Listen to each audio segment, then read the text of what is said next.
It doesn't take a biologist to see almost all forms of native wildlife, including animals and plants, are stressed by development, which leads to destruction of habitat, changes in water flow, and the introduction of exotic plants and powerful chemicals into the environment.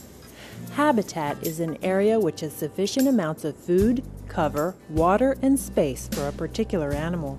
When humans move into a wildlife habitat, most animals move out or are killed by development practices.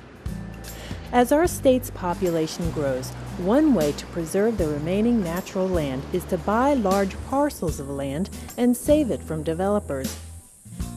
Buying natural land and managing their ecosystems ensures Florida residents and visitors can experience the real Florida as early residents did through blooming prairies, old-growth forests, free-flowing springs, and an abundance of diverse native plants and animals. One organization buying and preserving natural land and Florida ecosystems is the state itself. Our taxpayer dollars are helping to make it happen. But when Florida's Preservation 2000 program ended in 1998, when it was coming to an end, and that was 10 years, $300 million a year, $3 billion commitment to land acquisition, there was a referendum on the ballot in 1998. Do Floridians want to keep doing this? Do we want to keep spending $300 million a year? And the answer was yes by 74%. So obviously the program of purchasing conservation lands has great public support. And to have that kind of a mandate from the people just firms up our mindset to do it. We think on a scale of now or never is pretty much what our mindset is. We're running out of time in Florida.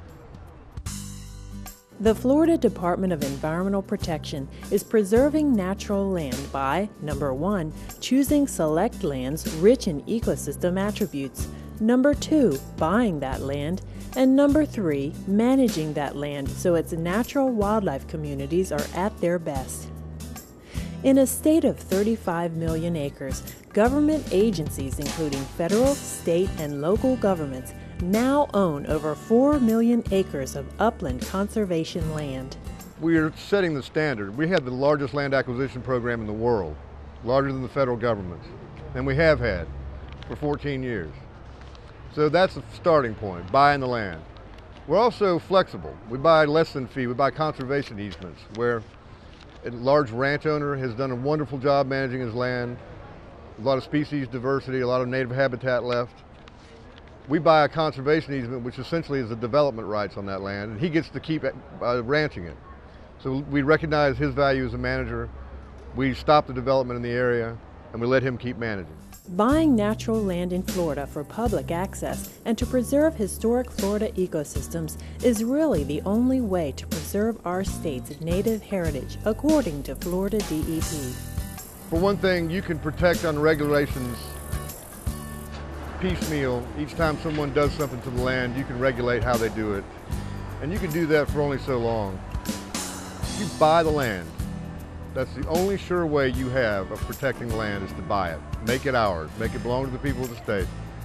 So the first thing that you benefit from in terms of protecting land by acquisition is it's yours.